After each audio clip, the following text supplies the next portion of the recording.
सभी के एग्जाम चल रहे होंगे, मुझे पता है, और बहुत सारे बच्चे इसमें जिन्नी की तरह होंगे। भैया कल जिन्नी पूरे रात मेरे पास बैठ के रोती रही, आंसू बहाती रही, वो भी किस लिए?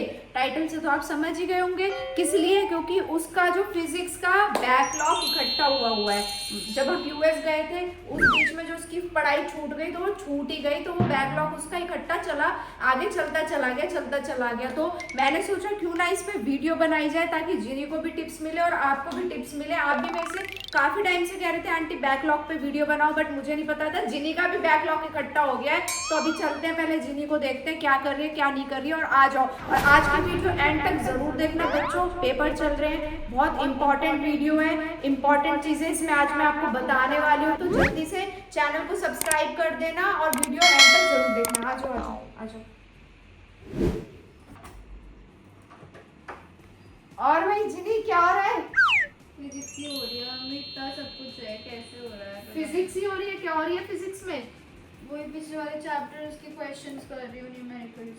बैकलॉग इकट्ठा हो गया बहुत सारा, मतलब बैकलॉग वैसे हो रहा है कि इतने सारे न्यूमेरिकल्स हैं, सब प्रैक्टिस करना है, इतनी सारी चीजें हैं, समझ ही नहीं आ रहा है। समझ ही नहीं आ रहा है भाई साहब, जरा तुम थोड़ा सा उधर हो जाओ जरा।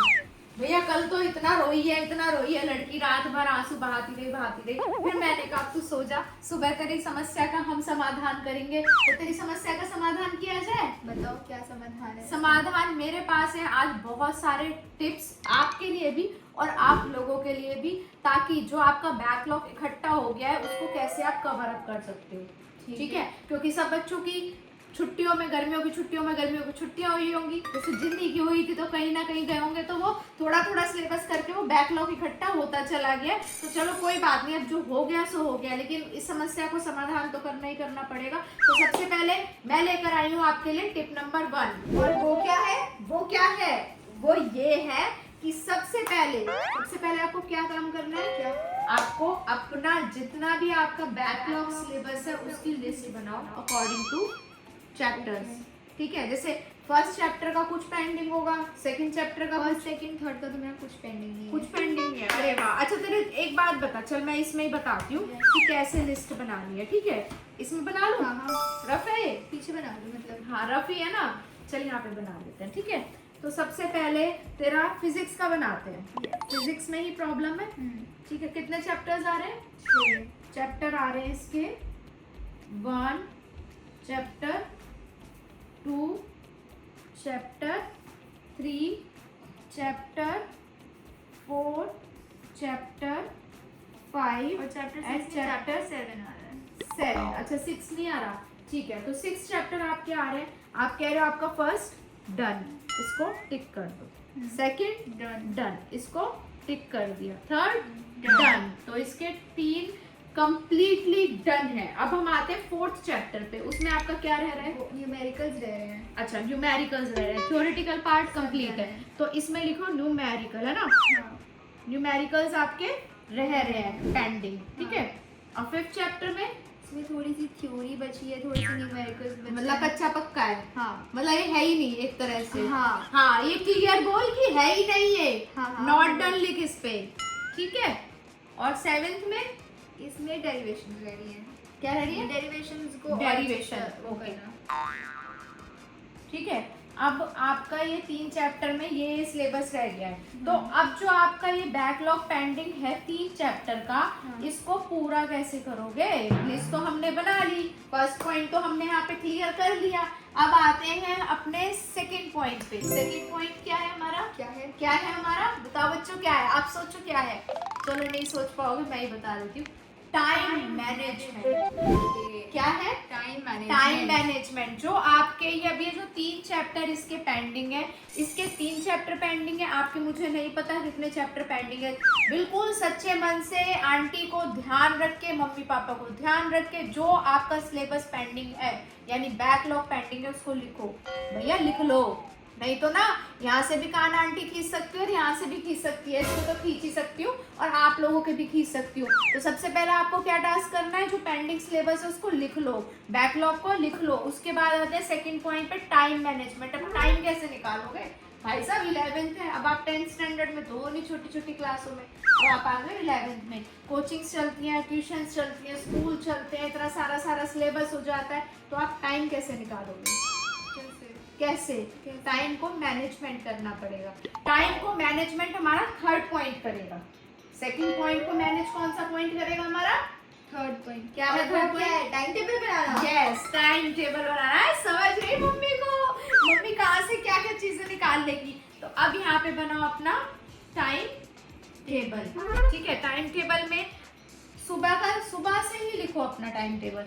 मॉर्निंग में कब उठे, ब्रश किया, अपना फिर स्कूल गए, स्कूल तक का तो टाइम आपका 2 o'clock का तक का तो आपका टाइम स्कूल में निकल जाएगा। आप 2:30 घर आओगे, ठीक है, 2:30 से 3 o'clock तक आप लंच करोगे अपना। 3 से 4 के बीच में आप फ्री होते हो, है ना? आप उस टाइमिंग में क्या करते हो? सच बोलना। रेस्ट करते हैं, टीवी देखते हैं। हाँ, ये सेकंड पॉइंट जिसने बोला है ना, वो करती है। क्या करती है? टीवी देखती है। तो उस टीवी को अब थोड़े टाइम के लिए आपको बंद करना पड़ेगा, क्योंकि जब आपने बैकलॉग इकट्ठा करा है, वो मौज मस्ती का टाइम आपने निकाला है, तो थोड़ी सी एक्स्ट्रा मेहनत आपको करनी पड़ेगी, क्योंकि वो हमें सिलेबस को कवर अप करना है। तो जो 3 से 4 का टाइम है, आपने खाना खाया 3 बजे तक, आप 15 मिनट के लिए नैप ले लो। 3:15 तक या 3:20 तक आपने नैप लिया, आपके पास बचा पौना घंटा में आप क्या करोगे? अपने न्यूमेरिकल्स, जो आपका जो ये पेंडिंग न्यूमेरिकल्स है ना 4th चैप्टर का, डेली भी अगर आप इसके 5-5, 10-10 न्यूमेरिकल्स करोगे तो आपका चैप्टर कंप्लीट हो जाएगा। 5-6 दिन में ही कंप्लीट हो जाएगा मेरे हिसाब से। तो बाकी तू बता कितने न्यूमेरिकल्स होंगे? हाँ, मतलब हो जाएगा 2-3 दिन, है ना? देखा, मैं तो एक आइडिया से बता रही हूँ, हो जाएगा। उसके बाद ट्यूशन गए, ट्यूशन के बाद आप घर में आओगे 6:30 आओगे, तब आप अपना कॉफी वॉफी पियो, चिल मारो, ठीक है, इट्स ओके। उसके बाद 7 o'clock फिर अगेन अपनी ट्यूशन गए, फिर आप 8:30 आओगे, ठीक है, हाफ एन आवर फिर चिल मारो, खाना वाना खाओ, ठीक है। उसके बाद आपको आधा घंटा जो आपका बैकलॉग पेंडिंग है वो आपको करना पड़ेगा। और क्योंकि स्कूल में जो चल रहा होगा वही आपका कोचिंग्स में, ट्यूशंस में चल रहा होगा, सिलेबस वही चल रहा है ना, उससे अपोजिट तो नहीं चल रहा होगा, तो स्कूल वाला कवर अप तो आपका वहाँ पे भी हो जाएगा, ठीक है। और स्कूल में जो फ्री पीरियड होता है आपका, या फ्री लेक्चर होता है, उसमें आप अपना कॉपी वर्क भी लिख सकते हो, ठीक है, क्योंकि टाइम तो बेटा मैनेज करना पड़ेगा, ठीक है। तो ये था हमारा थर्ड पॉइंट, यहाँ तक आपको क्लियर है? है ना? फिर आता है हमारा नेक्स्ट पॉइंट। नेक्स्ट पॉइंट क्या है? टाइम मैनेजमेंट को मैनेज करने के लिए एक और पॉइंट है। अब वो क्या है बेटा? दिमाग लगाओ, बहुत सारे पॉइंट है, पॉइंट में ही पॉइंट है। Early to bed and early to rise. Early to bed मैंने बताया 9 o'clock तक आप डिनर विनर किया, है ना? उसके बाद थोड़ा बहुत पढ़े, 9:30 10 o'clock आप सो जाओ, ठीक है। 10 o'clock क्या करोगे? सो जाओगे, ताकि आपके माइंड को रेस्ट मिल सके, बिल्कुल। 6 o'clock उठो, आप 6:45 बजे तक नहाने जाते हो, मुझे पता है, स्कूल जाने के लिए, हैं करते रहते हो, ठीक है ना? तो 6:45 बजे तक आपके पास 45 मिनट्स होते हैं, जो भी आपका फेवरेट सब्जेक्ट है, जो भी बैकलॉग आपका उसमें है, जैसे न्यूमेरिकल आपने कर लिए, है ना? 5th चैप्टर आपका नॉट डन है, ठीक है ही नहीं, उसका न्यूमेरिकल करने चाहे आप सुबह कर सकते हो, रात को इसकी थ्योरी पढ़ सकते हो। अगर रात को थ्योरी में मन नहीं लगे, सुबह उठ के थ्योरी पढ़ लो, रात को फिर न्यूमेरिकल कर लिए। तो ये आपको अपने हिसाब से बेटा, मैं तो समझा सकती हूँ, लेकिन आप लोगों को अपने हिसाब से आपका इंटरेस्ट क्या है। रात को अगर आपका माइंड ज्यादा चलता है तो आप थ्योरी कर लो, मतलब थ्योरी कर सकते हो, थ्योरी कर लो। लेकिन आपको लगता है कि नहीं, मेरे को थ्योरी नहीं करनी, रात को इनफ हो चुका है, तो मैं प्रैक्टिकल करती हूँ, यानी मैं न्यूमेरिकल में मजा आ रहा है। आपने इतना बड़ा तो ब्लैक बोर्ड बना रखा है, उसमें करने में भी मजा आता है, बच्चों को सॉल्व करने में भी। तो न्यूमेरिकल आप उसमें रात को कर सकते हो। मॉर्निंग में उठे, बुक खोली, अपना थ्योरी थोड़ा सा रिवाइज कर ली। बस में जा रहे हो, सुबह बस में आप थ्योरी खोल के पढ़ सकते हो, है ना? तो ये चीजें तो आपको खुद मैनेज करनी पड़ेगी, ठीक है। अब आपका यहाँ तक क्लियर है? Yes. बिल्कुल, यस। अब आते हैं अपने नेक्स्ट पॉइंट पे, जो मोस्ट इम्पोर्टेंट पॉइंट है। बच्चों, आप थ्योरी पढ़ लेते हो, उसको लिखते हो, लर्न करते हो, मुझे नहीं पता, लेकिन मैंने कितनी बार आप लोगों को समझाया है, तुझे भी समझाया और बच्चों को भी समझाया है, जितने भी आप लर्निंग करते हो उनको कैसे लिखना है आपको? पॉइंट्स में। जैसे आपका कोई भी मेजर टॉपिक है जो आपको समझ नहीं आ रहा, अपना कोई भी पिन बोर्ड निकालो, उस पे पेपर लगा दो, अपना कोई बोर्ड निकालो, उस पे लिख लो। जैसे जिन्हें ने अपना मिरर बनाया हुआ है, यहाँ पे लिख मेन पॉइंट, टॉपिक डन, जो भी तेरा फिजिक्स में जिसमें भी तेरे को डाउट है, सबसे ज्यादा बैकलॉग है जो भी तेरा, उसको पॉइंट यहाँ पे सबसे पहले मोटा मोटा हेडिंग डाल दे, इतना बड़ा यहाँ पे पॉइंट्स लिख, डेली उसको देखेगी, तेरा सारा क्लियर होगा। मैं चैप्टर 5 के बना रही हूँ। हाँ, जैसे चैप्टर 5 इसका बिल्कुल भी नहीं हुआ है, तो यहाँ पे लिख चैप्टर 5 कौन सा है उसका नाम लिख, ठीक है। Work power and energy, work power and energy. अब यहाँ पे 4-5 टॉपिक्स उठा, उनके पॉइंट्स बना, एक दिन में तेरे माइंड में घुस जाएंगे। फिर उसको रब कर, फिर सेकंड के निकाल, फिर थर्ड के निकाल, फिर पूरे ओवरऑल चैप्टर के जो तेरे को लगता है मेन माइंड में रहने चाहिए पॉइंट, वो लिख के छोड़ दे। ठीक है। 4-5 दिन तक उन्हें देखती रहे।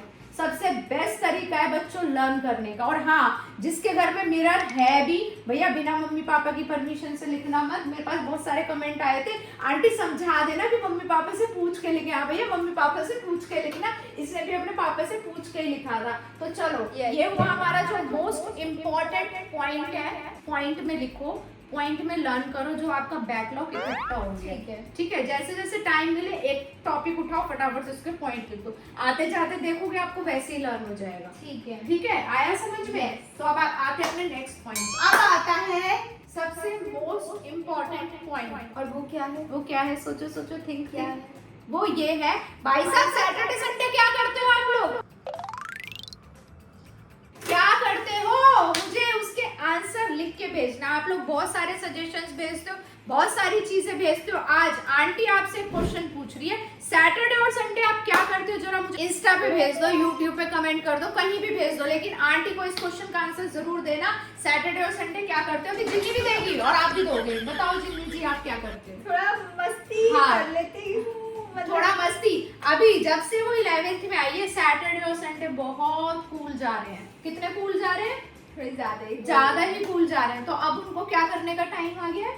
टाइट करने का, उन्हें चाबी घुमाने का टाइम आ गया है, यानी उन्हें टाइट करने का टाइम आ गया है। क्योंकि हाफ ईयर आपका निकल चुका है, हाफ ईयरली एग्जाम चल रहे हैं, तो इट मींस हाफ ईयर आपका निकल चुका है। अगस्त खत्म होने वाला है, सितंबर आने वाला है। तो अब आपको अपने सैटरडे और संडे टाइट करने पड़ेंगे।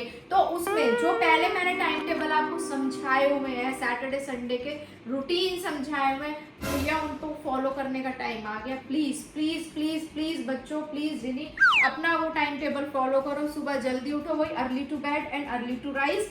उसमें सब सुबह उठते ही सबसे पहले अपना टफ बैकलॉग उठाओ जो आपको बिल्कुल नहीं आ, जैसे फिजिक्स का आपका पेपर है जो अब सैटरडे संडे आ रहा है, उसके बाद आपका पेपर है, सैटरडे संडे बीच में पड़ेगा। तो आपको सिर्फ फिजिक्स एंड फिजिक्स करनी है सैटरडे एंड संडे में। जितना भी बैकलॉग आपका पेंडिंग है, आपको वो सारा कंप्लीट करना है। जल्दी उठो, जो टफ पार्ट लगता है उसको सुबह सुबह मॉर्निंग में करो। उसके बाद एक्सरसाइज वगैरह करो, अपना थोड़ा बहुत फ्रेश अप हो, खाना वाना खाओ, उसके बाद फिर पढ़ने बैठ जाओ, फिर न्यूमेरिकल्स कर लो, फिर थ्योरी कर लो। ऐसे ही करके आपका मिनटों में 3 चैप्टर है, क्या देर लगती है? 3 में से भी इसके दो एक में न्यूमेरिकल्स नहीं कर रखी, एक में डेरिवेशन नहीं कर रखी, और एक इनकम्प्लीट है। तो चुटकियों में हो जाना चाहिए। कैसे हो जाना चाहिए? चुटकियों में। और एक टिप और है मेरे पास। वो क्या है? मेरे पास हर चीजों का निचोड़ है भाई साहब। हर किसी के घर में ऐसा शीशा होगा नहीं, हर किसी के घर में ब्लैक बोर्ड नहीं होगा, ब्लैक बोर्ड नहीं होगा, व्हाइट बोर्ड नहीं होगा। अब वो क्या करें? वो क्या करें? उनके लिए भी मेरे पास एक सॉल्यूशन है। तो ध्यान से सुनना बच्चों, बहुत इंपॉर्टेंट सॉल्यूशन है। एक फोल्डर बनाओ, जैसा कि हमेशा मैं 10th में जिन्हें वो हमेशा समझाती हुई है, सब्जेक्ट वाइज अपने फोल्डर बनाओ, जिसमें बैकलॉग के फोल्डर बनाओ। अब 11th में बहुत बच्चों के बैकलॉग होते हैं, क्योंकि लेक्चर जितने लंबे लंबे होते हैं, सब चीज यूट्यूब पे वीडियो जितनी लंबी लंबी होती है, तो पीछे का बैकलॉग इकट्ठा होता चला जाता है। तो बैकलॉग के फोल्डर्स बनाओ, उसमें सबसे पहले लिस्ट डाल दो कि हमारा ये बैकलॉग है। फोल्डर ही ब्लैक बैकलॉग का है। जैसे फिजिक्स का बैकलॉग है, तो उसमें फिजिक्स बैकलॉग लिखा ऊपर बड़ा बड़ा, उसके बाद उसी में ही आपने क्या डाला? लिस्ट, मतलब वो सिलेबस डाल दिया कि हमारा ये पेंडिंग सिलेबस है। ठीक है, उसी में ही उसी के नोट्स रखते जाओ। पढ़ने बैठो, एक वो फोल्डर उठाओ, उसी में सारी चीजें आपको मिल जाएंगी। अपने पास रखो। जैसे आपको टफ लगता है, मान लो किसी का बायो टफ होगा, किसी का फिजिक्स टफ होगा, किसी का केमिस्ट्री टफ होगा, किसी का मैथ्स टफ होगा, तो उस बैकलॉग को हमेशा अपने पास रखो। स्कूल जा रहे हो तो फोल्डर को अपने साथ ले जाओ कि आपको फ्री पीरियड मिले तो बैकलॉग खोल लिया, नोट्स पढ़ लिए और लर्न हो गया। आया समझ में? Yes. और आप भी कर सकते हो, जरूरी नहीं है खाली इसी के भरोसे रहो, आप दोनों, आप लोग दोनों चीज भी कर सकते हो, जिसके तो वो दोनों चीज का भी फायदा उठा सकता है।